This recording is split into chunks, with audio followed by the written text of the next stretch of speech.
quero falar um pouquinho diferente sobre a nossa graça digital. Como um canal diferente, diferenciado, eu quero sempre estar trazendo para você mensagens especiais com relação e focando o ministério de Jesus e, mais ainda, especificamente, tentando compreender melhor o que é o Evangelho de Jesus. Minha proposta sempre será de trabalhar os evangelhos, a vida de Jesus, e não somente a vida de Jesus em termos do seu relacionamento com as pessoas, principalmente com aqueles que eram os mais desprezados, e também o discurso de Jesus, o que trazem para nós essa mensagem. O nosso interesse, então, é reconquistar a confiança no Evangelho de Jesus. Confiança que eu entendo tem se perdido nestes últimos anos. Não por causa do Evangelho em si, a sua essência, porém por causa da maneira como têm sido as propostas de vida daqueles que apontam o Evangelho como uma resposta às nossas necessidades e aos problemas da vida. Evidente que por trás dessa pregação de um sistema religioso há outros interesses. Claro que nem todos fazem com interesses escusos, porém essa é uma das tristes realidades. Grandes empresas, grandes negócios, enfim. Mas o que eu quero trazer para você é exatamente este evangelho na sua essência, no seu relacionamento que tem com as pessoas, com o ser humano e principalmente representado, vendo o centro do evangelho, que é a pessoa de Jesus e a sua mensagem do reino de Deus. E para isso, então, vamos começar com o nascimento de Jesus. O nascimento de Jesus, segundo Lucas, que será possivelmente o texto que nós vamos usar de maneira, embora vamos usar outros textos, porque vamos tentar seguir uma forma cronológica para uma melhor formação evangélica na nossa mente, nós temos então o nascimento de Jesus relatado por Lucas.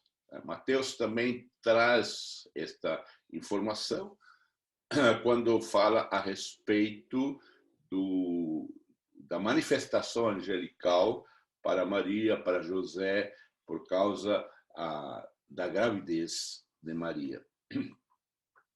E o texto de Lucas fala claramente para nós que, naquele tempo, o imperador Augusto mandou uma ordem para todos os povos do império. Todas as pessoas devem se registrar a fim de ser feita uma contagem da população.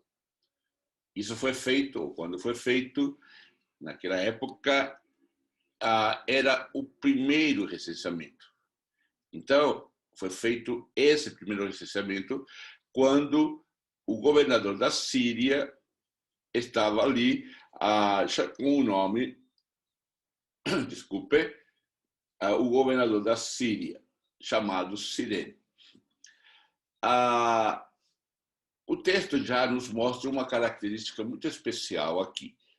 E esta característica especial de identificação da pessoa de Jesus com o ser humano. E é a história, o momento histórico, social, político, econômico. O momento histórico do nascimento de Jesus. O que eu quero dizer com isso? Que Jesus nasceu debaixo de um contexto de dominação de um império sobre povos. Isto, claro, era, entre aspas, algo natural. Os poderosos dominavam os mais fracos. Mas o que chama a atenção é a razão por que estes impérios faziam o recenseamento. Possivelmente duas razões. A primeira seria por causa dos impostos, né? E a segunda seria por causa da militarização do império, ou ainda saber se esse povo tinha condições de se organizar como povo, como pessoas, para uma revolta. Então, o recenseamento não era exclusivamente para saber quantas pessoas, mas também era uma forma de saber, de supervisionar, né, espiar, né, como que estava a nação, ou os povos oprimidos, ou os povos que estavam sob domínio. Este é algo importante porque nos mostra que o nascimento de Jesus ele vive em circunstâncias, de certa forma, claro, fazendo essas comparações com o dia de hoje, de certa forma semelhante. Por quê? Porque nós sofremos também, de certa maneira, essa opressão através dos impostos e também somos investigados ou somos cadastrados para saber quantas pessoas é o país, quanto imposto pode pagar, onde está a força de trabalho, enfim. Eu não estou dando um julgamento moral a estas questões. O que eu estou dizendo é a identificação da pessoa de Jesus com o ser humano. É isto que é importante, é isto que nós devemos olhar para o Evangelho. Que o Evangelho não é algo metafísico, além da física, não é exclusivamente algo que vai se conquistar ou ganhar um céu ou vamos escapar do inferno. O Evangelho é vida e vida contextual, vida histórica. O mundo espiritual é o mundo espiritual. O mundo material somos nós e esse mundo material foi invadido, pelo amor de Deus, pela pessoa de Jesus. Então, essa é a primeira lição que nós tiramos deste nascimento do Filho de Deus que nos é mostrado por Lucas, desta identificação. Quando você cada ano faz uma declaração de imposto de renda, que para nós muitas vezes é questionável, porque o nosso dinheiro não volta nem em serviços públicos e ainda nós perdemos, né, o uso que esse dinheiro poderia trazer bens para a nossa família. Então, o Evangelho de Jesus os traz uma lente de análise da realidade também social. Não é somente um passaporte para o céu ou um passaporte ou uma pólice de seguro contra o inferno. Então, esta é a primeira lição que nós precisamos entender e ver nas nossas pregações e na nossa vida. E o texto continua. Por isso que José, diz o texto, foi de Nazaré, uma cidade muito pobre e que estava na província da Galileia. E ele viaja para a região da Judeia por cerca de 200 quilômetros. E ali, ele numa cidade chamada Belém, onde tinha nascido o rei Davi, José foi então se registrar porque era descendente de Davi. Levou consigo Maria, com quem tinha casamento contratado, ainda não eram casados, porque eram noivos, não aconteceu a festa de casamento. Então, ele era um homem que estava acompanhando a sua futura esposa ainda, legalmente já era casado, porque noivo naquela época já era um compromisso de casamento que somente se desfazia com o divórcio. E ela, então, diz o texto, estava grávida. E aconteceu que, enquanto se achavam em Belém, quando estava lá na cidade esperando, chegou o tempo da criança nascer. Então, Maria deu à luz o seu primeiro filho. Segunda coisa interessante da identificação de Jesus com o ser humano é o seu nascimento.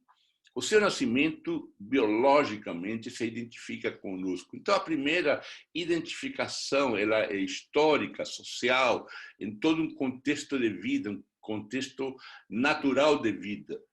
E o segundo é o contexto do nascimento biológico. Jesus e Maria tiveram, então, o nascimento, ou esse momento histórico para a família, como todo ou como toda família, ou como todo nascimento acontece no nosso mundo. Então, nós temos aqui a segunda identificação, uma identificação física, biológica. Desta maneira, Jesus nasce sofrendo as mesmas dificuldades que uma criança ao nascer tem. O texto claramente não mostra nada como que foi o nascimento, mas ele não foi um ato mágico de tocar os dedos ou mexer as mãos para que Jesus nascesse. Não foi um tocar de dedos que fez o nascimento de Jesus. O que aconteceu foi que a hora, o momento chegou, o texto diz claramente isso, chegando o momento de dar à luz. É o momento esperado por toda mãe, por todo pai, de que a sua esposa vai dar o filho ou a filha ao nascer. Desta maneira, então, nós temos algo interessante, que nós perdemos essa riqueza da compreensão do nascimento de Jesus, porque tem nos passado uma informação mágica, não porque se fala que ela é mágica, mas porque se oculta esta realidade. Dificilmente nós vemos anunciações ou momentos em que esta criança nasce, não há um filme, não há uma cena de teatro, não há uma pregação que diga que esta mulher abriu as suas pernas e a parteira puxa esta criança, e esta criança vem envolta nas suas sujeiras, na placenta, na bolsa que arrebenta, o cordão umbilical sendo extraído também e, ao mesmo tempo, sendo cortado. É um momento que, quando você vê uma criança nascer, seja por filme ou seus filhos, é um momento que nos leva a pensar de que o Filho de Deus, o nosso Senhor e Salvador, também nasceu da mesma maneira, que a sua identificação ela é física, é biológica. Sim, ele era sem pecado, diz a Bíblia. Isso não é o questionamento. O pecado não vem na condição do nascimento. O pecado faz parte da natureza humana, da qual Jesus era diferente nessa natureza, mas no questão física, pele, corpo, nascimento, sangue, cordão umbilical, essa sujeira que toda criança traz, a bolsa que se estoura, isso era algo natural, que é diferente de pecaminoso. Muitas vezes nós consideramos o natural sendo pecado, a atração sexual é pecado, o olhar é pecado. Isso não é pecado. Isso faz parte da nossa natureza. E desta maneira, então, o que nós temos no nascimento de Jesus é essa identificação com o físico, com o biológico, com a vida. E é isso que é importante que nós consideremos na nossa vida no dia a dia. A terceira coisa que eu acho interessante também, que a gente não percebe muitas vezes pela leitura, porque nós temos nossa leitura do século XXI, tão rápida, tão apressada, e nós não conseguimos nos transportar para o século I. E quando o texto diz que então Maria deu à luz o seu próprio filho, o seu primeiro filho, então ele enrolou o menino em panos e o deitou numa manjedoura, pois não havia lugar para eles na pensão. Que interessante o terceiro momento. O primeiro momento é um nascimento histórico, social, político, econômico. O segundo momento é um momento biológico, físico. O terceiro momento é quando ele vê, então, uma identificação daqueles que nada têm. Veja bem de que ele foi enrolado em panos, como toda criança. As fraldas dele. Os panos envolveram esta criança, mas não havia lugar na hospedaria, ou na pensão, no hotel, não havia lugar na maternidade, não havia lugar no hospital, não havia lugar em algum momento onde esta criança pudesse descansar como todo ser humano. O que estava rodeando esta criança era nada mais, nada mais, nada menos do que animais. e o seu primeiro verso foi nada menos do que o lugar onde os cerdos, onde os porcos comiam, chamado coxo. Desta maneira, nós podemos pensar esta terceira identificação, este terceiro aspecto de esta identificação com os mais necessitados.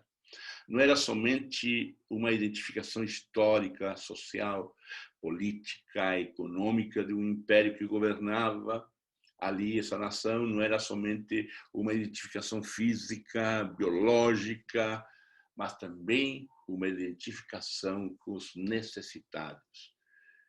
Não havia lugar na pensão, não havia lugar na maternidade. Nos dias de hoje, ele precisaria nascer no carro da polícia, num canto ali, abandonado, escondido, num banheiro, enfim. Esta maravilha chamada Jesus é uma identificação do que é o Evangelho de Jesus. O Evangelho de Jesus, ele é histórico, ele alcança nosso corpo, a nossa vida, mas também alcança a nossa necessidade. Ele nasceu como todo ser humano nasceu, chorando, chutando, esperneando, fazendo a sua mãe gemer, gritar. Esse foi Jesus. É esse Jesus que nós precisamos anunciar, não aquele intolerante, não aquele legalista, aliás, que não existiu. Nunca tivemos um Jesus que não amasse os pecadores, os diferentes, aqueles que eram desprezados pela sociedade, pela religião. Aliás, pelo contrário, Jesus sempre criticou os líderes religiosos, os mestres da lei, o imperador, ou melhor, o governador, quando ele reclama e chama a Herodes de raposa, porque tinha matado João Batista. Desta maneira, então, é importante nós revermos qual é o Evangelho de Jesus que estamos anunciando, se ele se identifica comigo. O Evangelho que eu creio, que eu prego, que eu tento ensinar, é este Evangelho de Jesus, identificado com a história, com o social, com o mundo político, com a crítica, com a leitura. O Evangelho que eu prego é este Jesus que ensino, que se identifica com as nossas lutas, com os nossos pesares, com as nossas lágrimas, com os nossos dissabores. O Evangelho de Jesus é que se identifica com os necessitados, aquele que precisa mais. Este é o Evangelho que eu quero que você conheça, que eu quero que você participe. E é por isso que nós, cada terça-feira, cada quarta-feira, estaremos colocando via Facebook, estaremos postando no YouTube esta mensagem, para você saber de que há o Evangelho, que precisa ser desvencilhado, precisa ser tirado, cortado da religiosidade, da religião, que muitas vezes nós somos obrigados e nos coloca em uma vida sob pressão e dentro de uma prisão. O Evangelho é liberdade. Em Cristo é liberdade. Deus te abençoe e nos encontramos no nosso próximo encontro. Fica na paz e na bênção do Senhor. E até a próxima. Deus te abençoe. Amém.